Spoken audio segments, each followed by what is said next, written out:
ሰላም ሰላም ውድ የዩኒት ስኩል ቤተሰቦች፣ በዚህ ቻናል ትምህርቶችን በኦንላይን እያስተማርን እንገኛለን። የምናስተምራቸው ትምህርቶችም አማርኛ፣ እንግሊዘኛ፣ ሂሳብና ሌሎችንም ትምህርቶች በማስተማር ላይ እንገኛለን። ለመማር የምትፈልጉ ቤተሰቦቻችን ቪዲዮ ላይ ባስቀመጥነው ስልክ ወይም በኢሞ፣ በቴሌግራም፣ በዋትሳፕ በሌሎችም የሚዲያ አማራጮች ሃሎ ይበሉን፣ ይደውሉልን፣ ይማሩ። ደግሞ ይዤላችሁ የመጣው የተለያዩ የእንግሊዘኛ ወርዶችን ወይም ደግሞ ቃላቶችን እንዴት በቀላል መንገድ እናነባለን የሚል ትምህርት ወይም ቪዲዮ እንማማራለን። ከዚህ ጋር የእንግሊዘኛ ወርዶች አሉ። ከዚህ ጋር ደግሞ እንደምታዩት እንዴት እንደምናነብ በአማርኛው ተቀምጧል። ሰው እያንዳንዱን እንዴት እንደምናነብና በአማርኛውስ ምን ማለት ነው የሚለውን እያንዳንዱን በተረጋጋ መንገድ እንማማራለን። እንጀምር። ኦኬ፣ ከመጀመሪያው ስንጀምር የመጀመሪያው የእንግሊዘኛ ቃል ምን ይላል ወደሚለው ስንሄድ፣ ኦኬ አሁን ከኛ የሚጠበቀው የአናባቢና የተነባቢ ድምጾችን አገባብ ካወቅነን በቀላል መንገድ ማንበብ መጻፍ እንችላለን ማለት ነው። ኦኬ ሶ ከመጀመሪያው ስንጀምር የመጀመሪያዋ እንደምታዩት ተነባቢ ቢ እንላታለን። ሁለተኛዋ ደግሞ ምንድነች? አናባቢ ነች። ሶ አናባቢና ተነባቢ ፊደሎች በአንድ ላይ ሲመጡ በአንድ ድምጽ ነው የሚነበቡ። ስለዚህ ቢኤን ባ ብለን እናነባለን፣ ወይም ደግሞ ባ የሚል ድምጽ አለው። ኦኬ ሲና ኬ እንዲሁም በተከታታይ ሲመጡ ምን አልኳችሁ? ሲና ኬ በተከታታይ ሲመጡ ክ የሚል ድምጽ አላቸው። ስለዚህ በአንድ ላይ ስናነበው ባ ክ ባክ ተብሎ ይነበባል። ከዚህ ጋር በአማርኛው ምን ይላል? ባክ ይላል። ባክ ማለት ምን ማለት ነው? መመለስ ማለት ነው፣ ወይም ደግሞ ወደኋላ መመለስ ማለት ነው። ኦኬ ወደ ሁለተኛው ስንሄድ ኦኬ ሁለተኛው ላይ ደግሞ ቢኤን እንደ ባ ሳይሆን እንደ ቤ ነው የምናነበው። ለምን? በሎንግ ሳውንድ ወይም ደግሞ በረጅም ድምፅ ስለሚነበብ ማለት ነው። ስለዚህ ቢኤን ባ ኖ ባ ሳይሆን ቤ ብለን እናነባለን፣ ወይም ደግሞ ቤ የሚል ድምፅ አለው።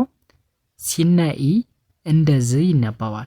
ሶ ቢና ኤን እንደ ቤ ካነበብነን ኤስና ኢ እንደዚህ ከተነበበ በአንድ ላይ ምን ብለን ማንበብ ነው? ቤዝ ቤዝ ተብሎ ይነበባል። ለምንድን ነው ቢኤን ባ ብለን ያላነበብነው? በሎንግ ሳውንድ ወይም ደግሞ በረጅም ድምፅ ስለሚነበብ ማለት ነው። ኦኬ ወደ ሶስተኛው ስንሄድ ኤልኦን ሎ ብለን ማንበብ ወይም ደግሞ ሎ የሚል ድምፅ አለው። ሲናኬ በተከታታይ ሲመጡ ምን ብላችሁ አንብቡ ብያችኋለሁ? ክ የሚል ድምፅ አላቸው ብለናል። ስለዚህ ኤልኦ እንደ ሎ ከተነበበ ሲናኬ እንደ ክ ከተነበበ በአንድ ላይ ምን ብለን ማንበብ ነው? ሎ ክ ሎክ ብለን እናነባዋለን። ሎክ ማለት ምን ማለት ነው? መዝጋት ወይም ደግሞ መቆለፍ እንደማለት ነው። ከዚህ ጋር እንደምታዩት ሎክ ይላል በአማርኛው። ኦኬ ወደሚቀጥለው ስንሄድ ዲኤን እንደምን ማንበብ ነው? እንደ ዳ እናነባለን። ዳ የሚል ድምፅ አለው። ቲናኤን እንደ ታ ነው የምናነበው። ለምንድን ነው አሁን እዚህ ጋር ዲኤን እንደ ዴክ ያላነበብ ነው? በሾርት ሳውንድ ወይም ደግሞ በአጭር ድምፅ ነው የምናነበው።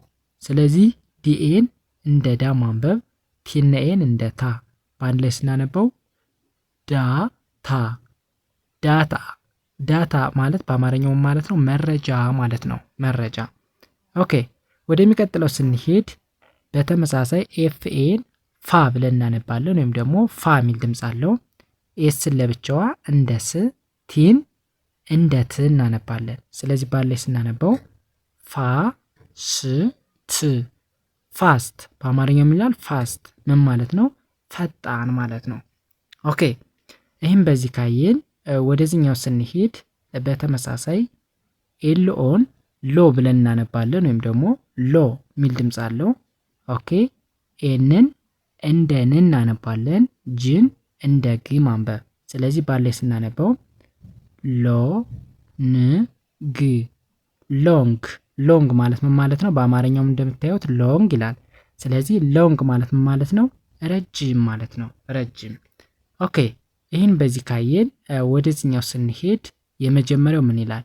ኤፍኤን እንደ ፋ ነው የምናነበው ወይስ እንደ ፌ እናነበው? እንደምን ነው የምናነበው? ኤፍኤን እንደ ፌ ነው የምናነብ። ለምን? ምክንያቱም በሎንግ ሳውንድ ወይም ደግሞ በረጅም ድምፅ ነው የሚነበብ። ረጅም ድምፅና አጭር ድምፅ መሆኑን በምን ነው የምንለየው ካላችሁ ከዚህ በፊት ስለነገርኳችሁ ነው ዛሬ ያልነገርኳችሁ። ሁለትና ከዛ በላይ የሆነ አናባቢ ካለው አብዛኛውን ጊዜ በሎንግ ሳውንድ ነው የምናነበው። ነገር ግን አናባቢዋ አንድ ብቻ ከሆነች በአጭር ድምፅ ወይም ደግሞ በሾርት ሳውንድ ነው የምናነበው። ሶ ኤፍኤን ፌ ብለን እናነባለን። ፌ ሲና ኤ ደግሞ በአንድ ላይ ሲመጡ ስ የሚል ድምፅ አላቸው። ስለዚህ በአንድ ላይ እናነበው ፌ ስ ፌስ። ፌስ ማለት ምን ማለት ነው? ፊት ማለት ነው። ኦኬ ወደዚህኛው ስንሄድ ኤስኤችኦ ሾ ተብሎ ይነበባል፣ ወይም ደግሞ ሾ የሚል ድምፅ አለው። እንዲሁም ደግሞ ደብሊውን ለብቻዋ እንደ ው እናነባለን። በአንድ ላይ ስናነበው ሾ ው። ሾ ማለት ምን ማለት ነው? ማሳየት ማለት ነው። ኦኬ መልካም። ወደሚቀጥለው ስንሄድ ኤፍኤን በተመሳሳይ እንደ ፋ ማንበብ። ፋ ሲን ለብቻዋ እንደ ክ እናነባለን። ቲን ለብቻዋ እንደ ት። በአንድ ላይ ስናነበው ፋ ክ ት። ፋክት። ፋክት ማለት ምን ማለት ነው? እውነታ ማለት ነው። እውነታ። ኦኬ ወደዚህኛው ስንሄድ ኤልኤን እንደምንማንበብ ነው? እንደ ላ። ቲን እንደ ተ። አርን እንደ ር። በአንድ ላይ ስናነበው ላ ተ ር። ላተር። ላተር ማለት መጨረሻ ማለት ነው። ኦኬ ወደዚህኛው ስንሄድ ኤምኤን እንደምናነባለን? እንደ ሜ። ኬኢን ደግሞ በአንድ ላይ እንደ ክ። ስለዚህ ሜን እና ክን በአንድ ላይ ስታነቧቸው ሜ ክ። ሜክ ተብሎ ይነበባል። ሜክ ማለት ምን ማለት ነው? መስራት ማለት ነው። ሜክ ማለት መስራት። ኦኬ ወደሚቀጥለው ስንሄድ ዲኤን እንደምናነባለን? እንደ ዳ ሳይሆን እንደ ዴ። ቲኢን እንደ ት። በአንድ ላይ ስናነበው ዴት። ዴት። ዴት ማለት ምን ማለት ነው? ቀን ማለት ነው። ኦኬ በእንደዚህን አይነት መንገድ ፕራክቲስ እናድርግ፣ እንለማመድ። እውነቴን ነው የምላችሁ፣ ሁሌም ሳትሰለችሁ የምንለቃቸውን ቪዲዮዎች የምትከታተሉ ከሆነ የምታዩ ከሆነ ፕራክቲስ የምታደርጉ ከሆነ በአጭር ቀን ውስጥ አሪፍ ለውጥ ማምጣት ትችላላችሁ። አሪፍ ለውጥ ማለት ነው። ነገር ግን ከየት ተነስታችሁ ወዴት መሄድ እንዳለባችሁ ማወቅ አለባችሁ። እንግዲህ የመጀመሪያው እንግሊዘኛን ለማንበብ ማወቅ ያለባችሁ ምንድን ነው? 26ቱን የእንግሊዘኛ አልፋቤት ማወቅ። ከዛ ደግሞ አናባቢና ተነባቢ ብለን ከፍለን እያንዳንዳቸውን ድምጻቸው ምን ይመስላል፣ በአንድ ላይ ሲመጡስ ምን አይነት ድምፅ አላቸው የሚለውን ማወቅ። ከዛ በኋላ ቃላቶችን ልክ አሁን ዛሬ እንደተማማር ነው እንደዚህ ቃላቶችን እያገጣጠማችሁ ፕራክቲስ ማድረግ መለማመድ መቻል። እንደዚህ እያደረጋችሁ ሁሌም ሳሰለችሁ ፕራክቲስ የምታደርጉ ከሆነ በአጭር ቀን ውስጥ አሪፍ ለውጥ ማምጣት ትችላላችሁ ማለት ነው። ሶ የዛሬ ትምህርታችን ይህንን ይመስላል።